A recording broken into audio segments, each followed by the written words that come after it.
Students, from here is to be taught hinge joints. A hinge joint is like the hinge of a door. हिंग joint ऐसा होता है जैसे एक दरवाजे के जैसा होता है कि we have hinge joints in our elbows, fingers, knees and toes. जैसे हम लोगों की उंगलियां जो है और घुटना है, चौवा है, पैर की जो हड्डियां होती है, तो they allow movement of the bones in one direction, that is up and down और बैक एंड फोर्थ मूवमेंट। तो यह जो है यह गति करता है या गति करने में सहायता करता है एक दिशा में, चाहे ऊपर कर सकते हैं हम लोग, नीचे कर सकते हैं, पीछे कर सकते हैं, आगे कर सकते हैं। इसे pivot joint, this joint where our neck joints the head. यह वैसी हड्डी है जो ये जुड़ा होता है, सिर से जुड़ा होता है। इज पाइवट जॉइंट, इसी को पाइवट जॉइंट बोलते हैं। It allows us to bend our head forward and backward and turn the head to our right or left। तो इस हड्डी की सहायता से हम लोग सर को झुका सकते हैं या ऊपर की ओर उठा सकते हैं, पीछे भी ले जा सकते हैं और आगे भी ले जा सकते हैं। चारों दिशाओं में, मतलब सभी दिशाओं में ऐसे टर्न कर सकते हैं। टर्न करते हुए turn the head of our right और लेफ्ट। तो इस तरह से घूमते हुए हम लोग सिर को अपराइट, आगे पीछे, ऊपर नीचे कर सकते हैं। ये पाइवट जॉइंट के मदद से ऐसा होता है। Gliding joint, this kind of joint allows bones to glide over each other,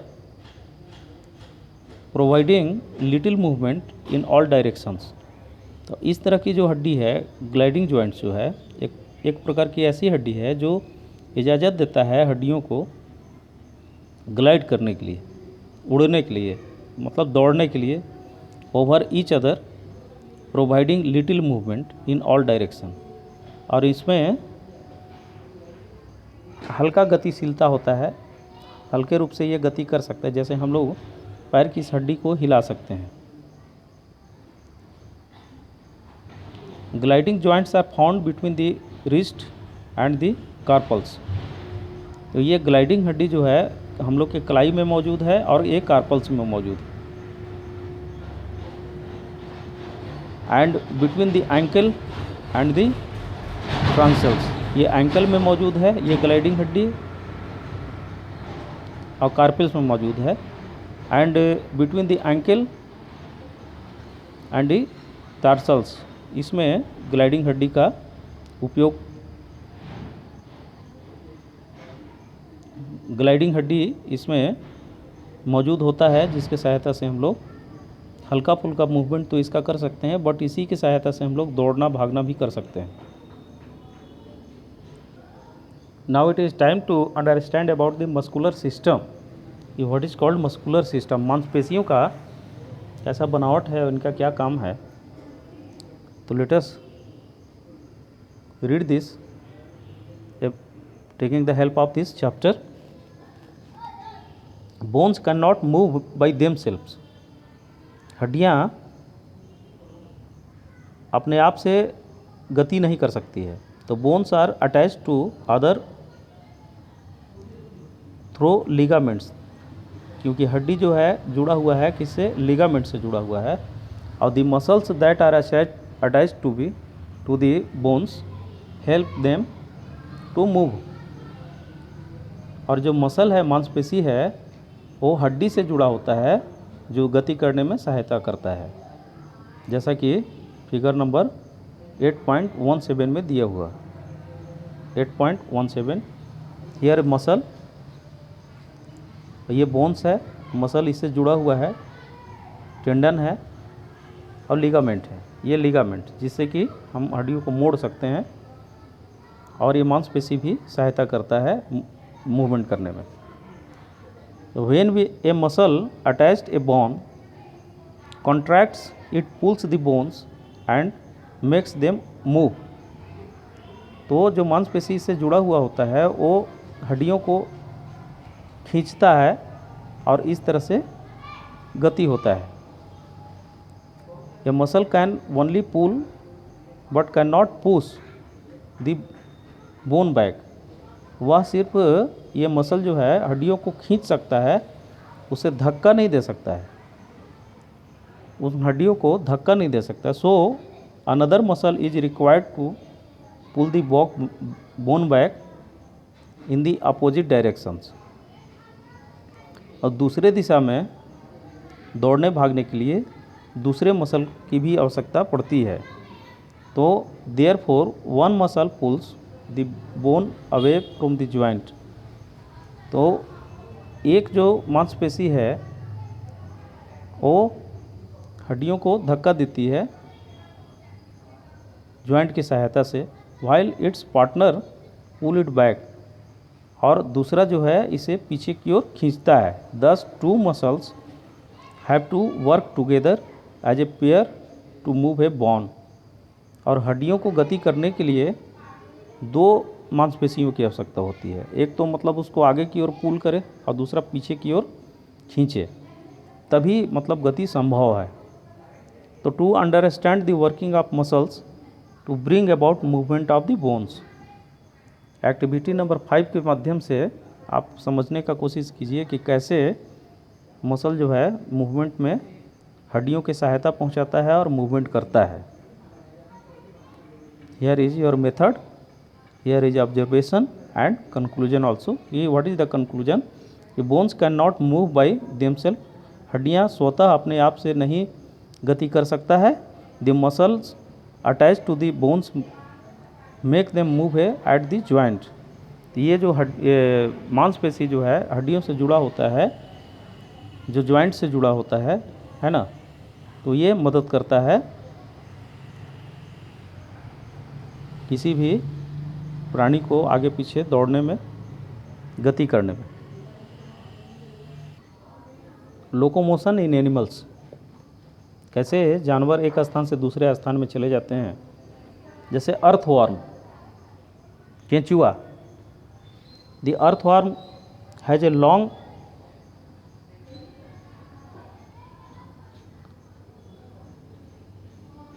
An earthworm has a long cylindrical body made up of many rings or segments joined end to end। केचुआ का शरीर कैसा होता है? एक cylinder नुमा, एक cylindrical body होता है उनका, जो रिंग और सिगमेंट से बनता है, एक छोर से दूसरे छोर तक वैसा ही बना होता है। It has a liquid skeleton which helps in maintenance of the body shape. और इसके पास में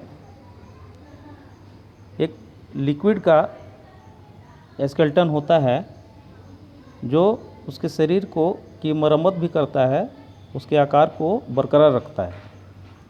one the under surface of the body a number of minute bristles are present. और उसके बॉडी के अंदर एक ब्रिस्टल मौजूद होता है,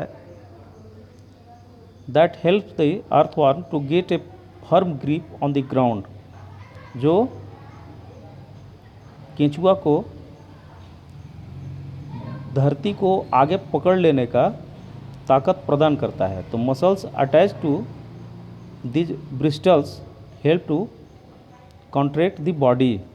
और जो मांसपेशी है वो ब्रिस्टल से जुड़ा होता है, जिसकी सहायता से वो अपने बॉडी को कनेक्ट रखता है। And here by the help of this picture you have been revealed that here is earthworm earthworm के कितने पार्ट्स हैं? ये ऐसे पार्ट्स बने हुए हैं सिंगल सिंगल, इसी को सीगमेंट बोलते हैं। एंड बैक ब्रिस्टल्स है, स्टेशनरी अर्थवॉर्म है, it's the head of earthworm. इसी तरह ये गति कैसे करता है, ये आगे की ओर पहले पकड़ लेता है, फिर पीछे वाले भाग को उसमें मिला लेता है। तो आइए देखते हैं कि there are 2 types of muscles in earthworms, body circular and longitudinal muscle. तो सर्कुलर और लॉन्गिट्यूडनल 2 तरह के हिस्से का मांसपेशी केचुआ में मौजूद होता है। When the circular muscles contract the segment become long and thin.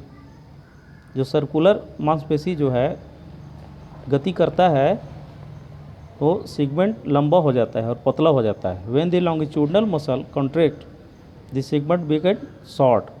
और जब लॉन्गिट्यूडनल मसल जो है गति करता है तो सेगमेंट छोटा हो जाता है और मोटा हो जाता है। The earthworm moves bye lengthening and shortening of the body segments with the help of circular and longitudinal muscles.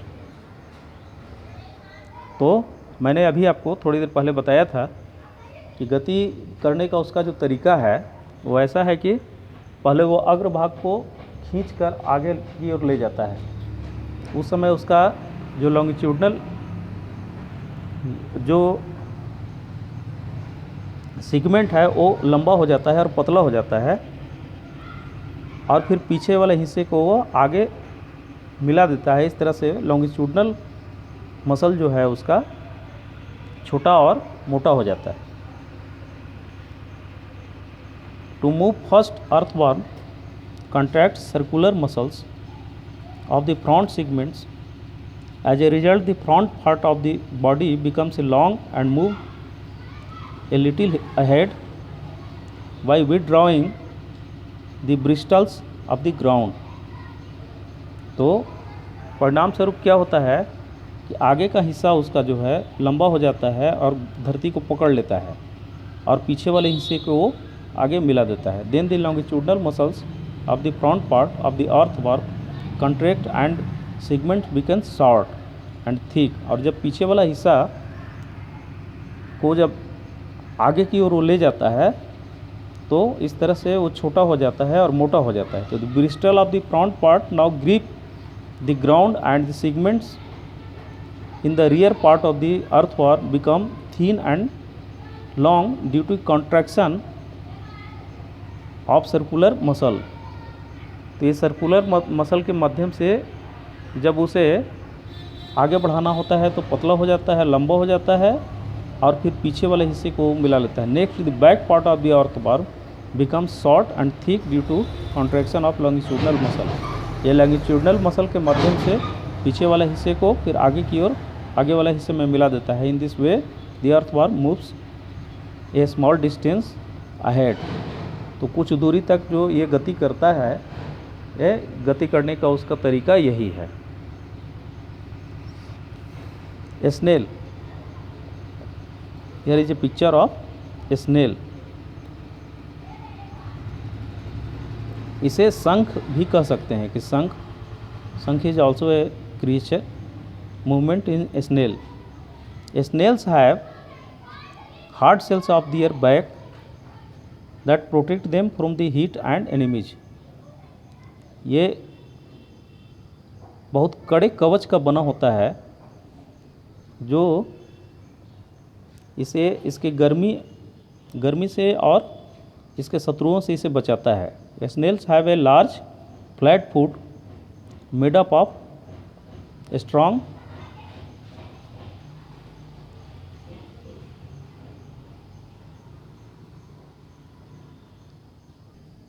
muscles. The foot produces a similar substance called mucus which reduces the friction between the foot and the ground surface. और इसमें कवच के नीचे जो हिस्सा होता है उसमें उसके पैर होते हैं। वैसे मांसपेशी का बना होता है जो उसके गति करने में मदद करता है। The muscle of the foot enable the snails to move forward. अब यही मसल है उसके पैर का जो स्नेल को आगे बढ़ने में सहायता करता है। The trail of mucus is left behind. और म्यूकस का जो ट्रेल है वो पीछे की ओर रहता है। व्हेन द स्नेल्स क्रॉल, जब स्नेल बढ़ रहा होता है, गति कर रहा होता है, तो उसका म्यूकस पीछे होता है और आगे की ओर फॉरवर्ड जो होता है वो उसके पैर के मसल के हिसाब से होता है। The shell does not help in moving from place to place, it has to be dragged along. तो जो सेल है इसको आगे बढ़ने में कोई सहायता प्रदान नहीं करता है कि एक स्थान से दूसरे स्थान कैसे जाया जाए, लेकिन ये रेंगते हुए इस तरह से चला जाता है। Now let this chapter here and in the next video I shall teach you about cockroach, snake, fish. Thank you.